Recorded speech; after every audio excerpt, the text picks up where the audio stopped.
Hi guys, this is Kirsten from KW Music Studios, and today I want to talk to you about how to prepare your students for the technical requirements for the Royal Conservatory of Music exam program. So if you haven't heard of the Royal Conservatory Music Program, it was founded in Canada. It's very popular over there, very popular here in the United States, and it's something that I've really enjoyed working with my students for a very long time. I find that it's motivating for them, and they achieve a very high level of piano playing, and they learn so much from this program. So one thing that's great about Royal Conservatory is that they have a lot of resources. They have the technical requirements printed in this nice book that you can purchase. And I usually have my students purchase this as well. Sometimes there's a preparatory student that doesn't really need to have the pentascales and different technical items printed out for them, but most of them really benefit from having this.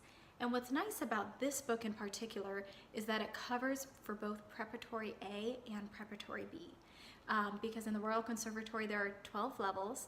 There's Preparatory A, Preparatory B, and then levels 1 through 10, and then there's the certification exam after that if a student wants to go even further with it. So this is the book that we're going to be focusing on today, and we'll also touch on a few other levels as well. So I'm just going to open up here to the Preparatory A part. So what's nice is they have a little chart here, and they also have these charts in the piano syllabus that's online.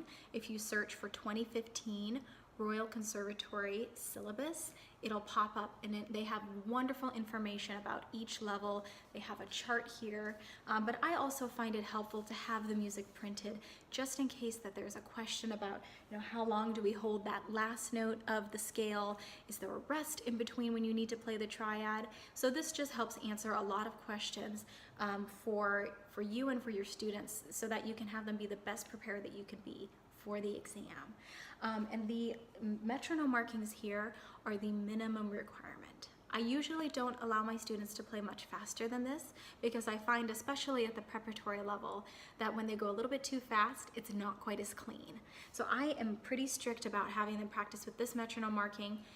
It's quarter note equals 100 for the pentascales at the preparatory A level. Sometimes I'll even have them do eighth notes when we're first learning in the beginning, just to really help them subdivide and make sure everything is even, and we're building that good hand position and the sense of pulse, which is very important as musicians.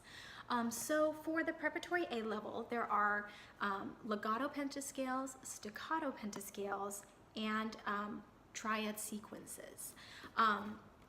And we're going to take a look at all of these categories today. They're very simple. So the legato pentascale is just a 5-finger pattern. If you're more used to saying a 5-finger pattern, that's all it is. So you're playing for C major right hand,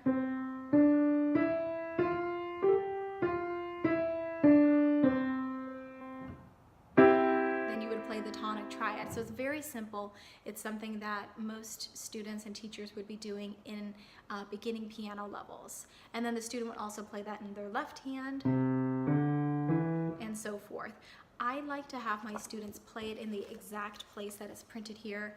I don't know if that is required by the program, but I just think it's good for them to know to follow the music exactly. I have some little ones that love to play their C major scale starting really high on the piano or really low, because they like to explore. So for fun, I'll let them do that in the lesson, but when we're preparing for an exam, I usually have them keep to the book pretty strictly. The other nice thing about Royal Conservatory is that it's different from other programs. Other programs with their technical requirements sometimes will give a student a sheet of their technical requirements, and they'll just play through them. So as you can imagine, an intelligent student, which most students are intelligent, they'll just memorize it. And then it just becomes kind of a mindless exercise. I felt that way as a student when I did a different testing program. I didn't have the opportunity to do Royal Conservatory growing up. And when I would practice my technique, it got to a point when I knew it that I would just be daydreaming. I would not be thinking about the scales, the notes, the sharps, anything. My fingers were just going.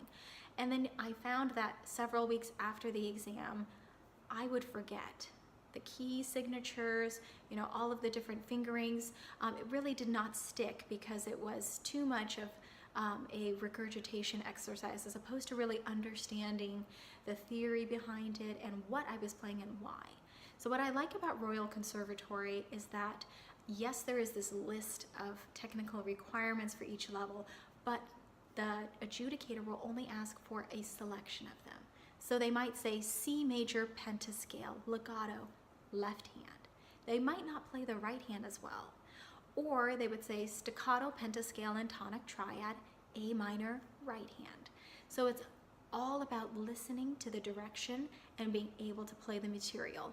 And I find that this is such a valuable skill for students, especially for young students, to be able to hear what musical device an adjudicator wants to hear, and then to be able to execute that at the piano. So I do this with my students where we do fake exams, and I pretend I'm an adjudicator, and I'll go through this exam, and there's a little scoring rubric that you can even look at on the syllabus to help you see how many points you should allocate for each technical item and for the repertoire and all of that good stuff.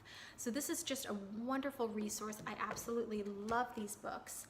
And what I really enjoy is that the student doesn't just rote memorize all of these technical items. They have to understand them and be able to respond to that oral cue from the adjudicator or the teacher.